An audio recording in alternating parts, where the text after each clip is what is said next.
Why do you believe African American women have a substantially higher rate of premature births than white American women? Um,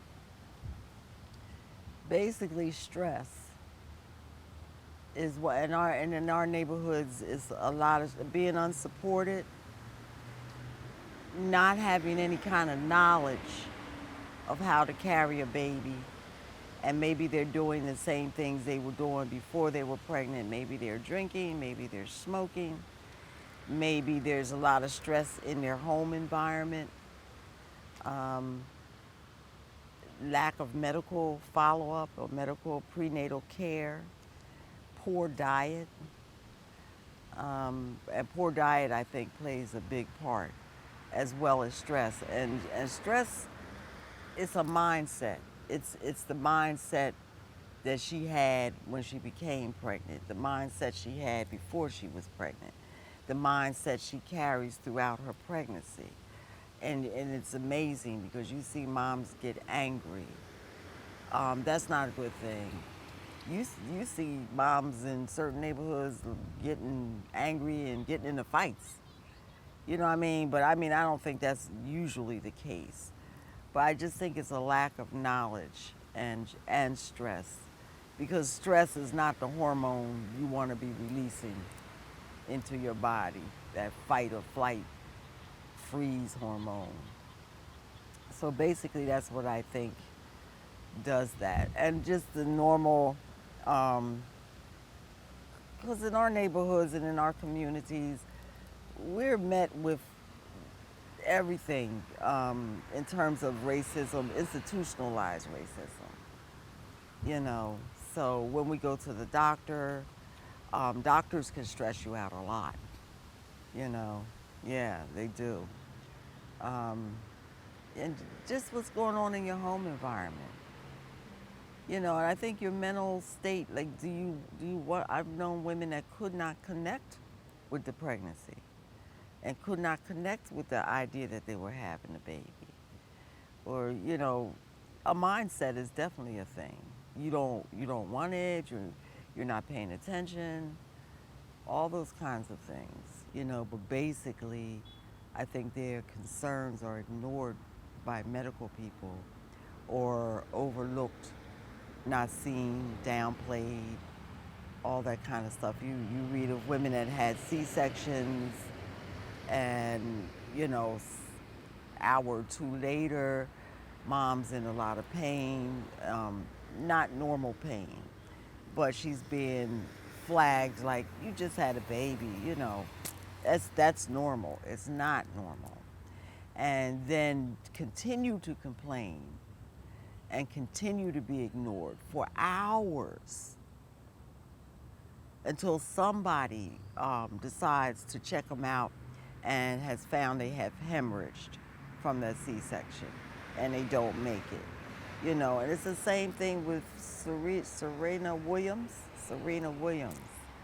She had clots, but she was prone to clots.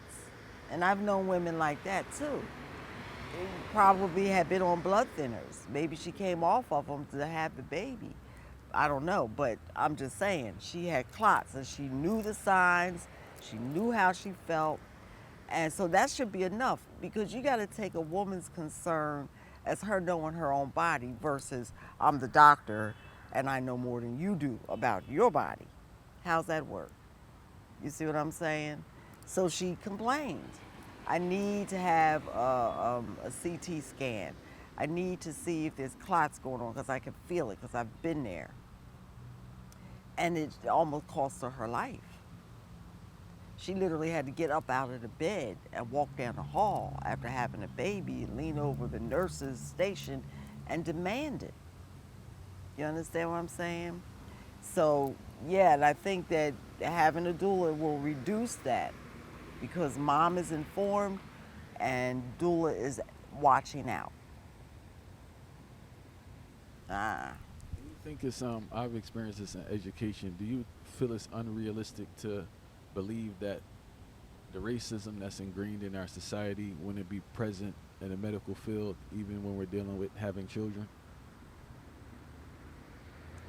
There is not institution in the United States of America, period. Medical, judicial, educational, you name it. I want somebody to point one out to me. But there is not an institution in America that has our best interests at heart. It's not designed that way. And certainly isn't designed that way in the medical institution. It just is not. And that's why you get, like our babies tend to be a different weight than maybe European babies or white babies. White babies can be a little bit more plumper and heavy, 8 pounds, 9 pounds. We tend to have 6, 7, maybe 8 pound babies. Our babies are small. For them that's abnormal because the standard is, they're the standard. So when we don't come up to that standard, then that's a problem as far as they're concerned. And then comes all kinds of unnecessary interventions, which is not good for us. What are some examples of those interventions?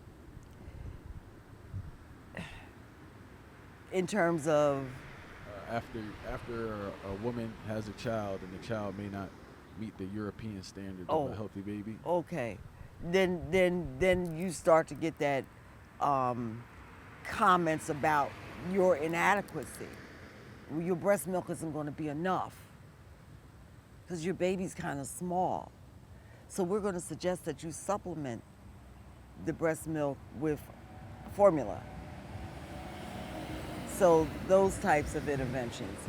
And basically, and not much more than that I know of. But when you bring your baby in for his first or second prenatal appointment and they measure him on the chart, and so what it does is it makes you concerned. It makes you stressed. Or my baby's not big enough. And then you try to do more. And really your baby's fine. It's just not a 9-pound baby. Yeah. And it may be because mom is small, dad is small, or even if they're average size. You know what I'm saying? Our babies are not that, they don't come up to white standards, in other words. So, because the institution isn't constructed with us in mind.